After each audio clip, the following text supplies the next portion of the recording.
Hi, I'm CLSK. I'm a Dragon VTuber and artist on Twitch, and I am a situationally mute adult. Situational mutism, or SM for short, is an anxiety condition in which you can speak sometimes but not other times, hence the situational part of the name. It affects everyone differently, but for me, it mainly affects me in public and around people I don't know very well. When I was younger, it mainly affected me with teachers and adults in general. I could speak to kids my own age and my family, but I couldn't speak to anyone else. Nowadays, as an adult, it's broadly everyone that I'm not super comfortable with, but I can speak to my parents, my brother, a couple other family members, and friends that I'm comfortable with, even online.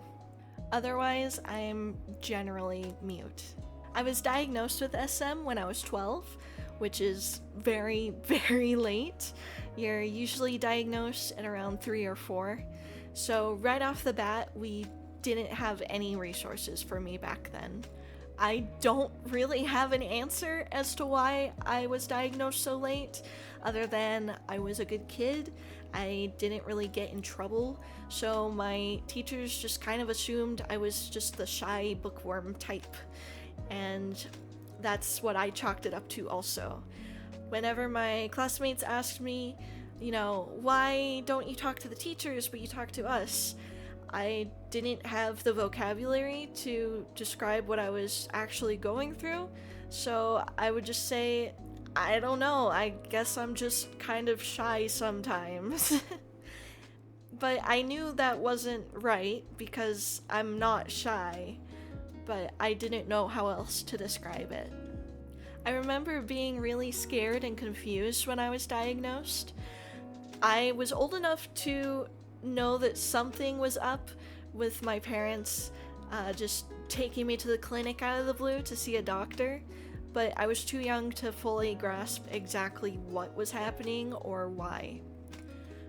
And on top of all that, I received a diagnosis I had never heard of, and so I didn't know how to process that other than feeling like I was just ripped out of my home and told I was a freak. And so, because I didn't understand anything, I just coped with it the way I knew how, which was to reject it.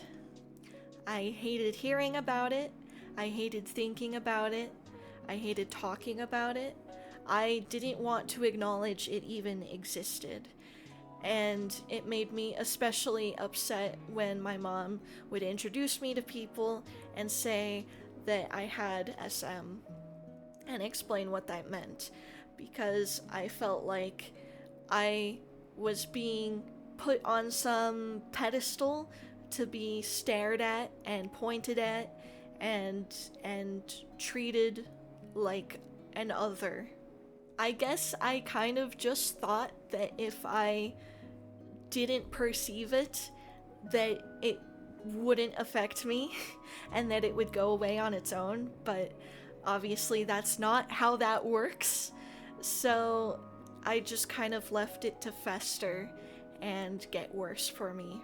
And I resisted everything my parents tried to do to help me, including refusing to take the medication I was prescribed, pitching a fit about going to therapy, and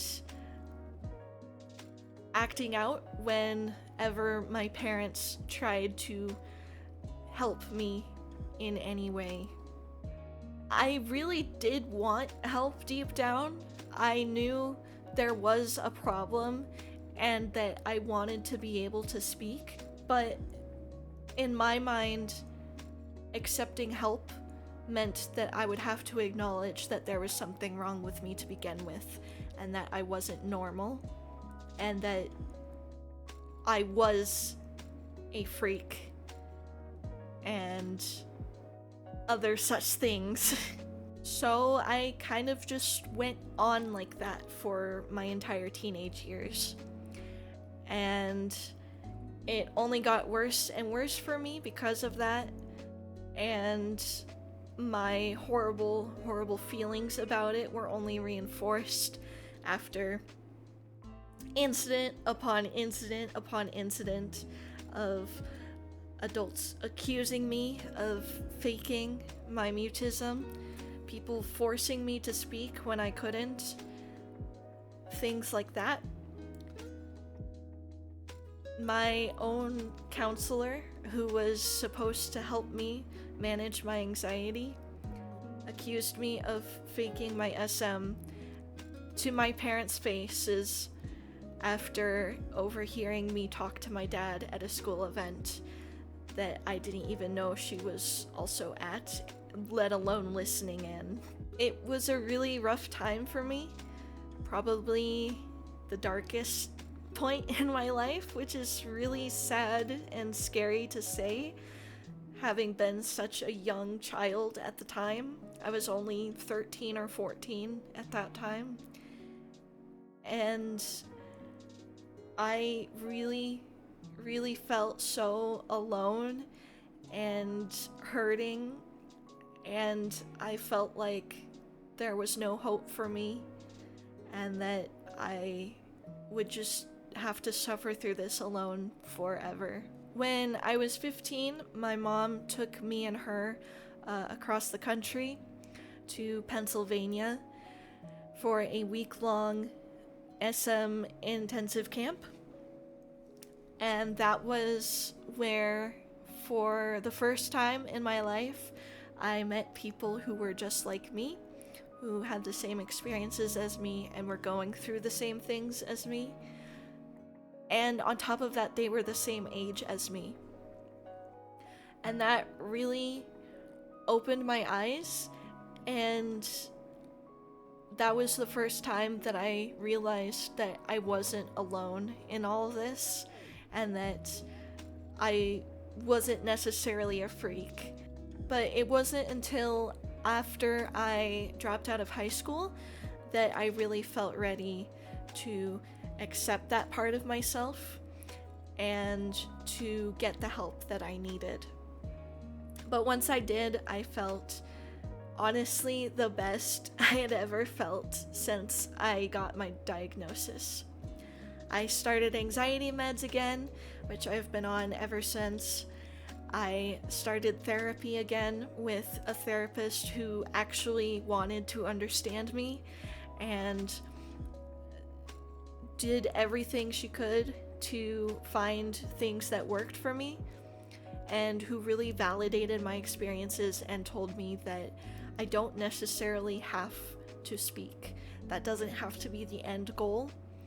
I just need to be able to manage my own life and get by with whatever works for me.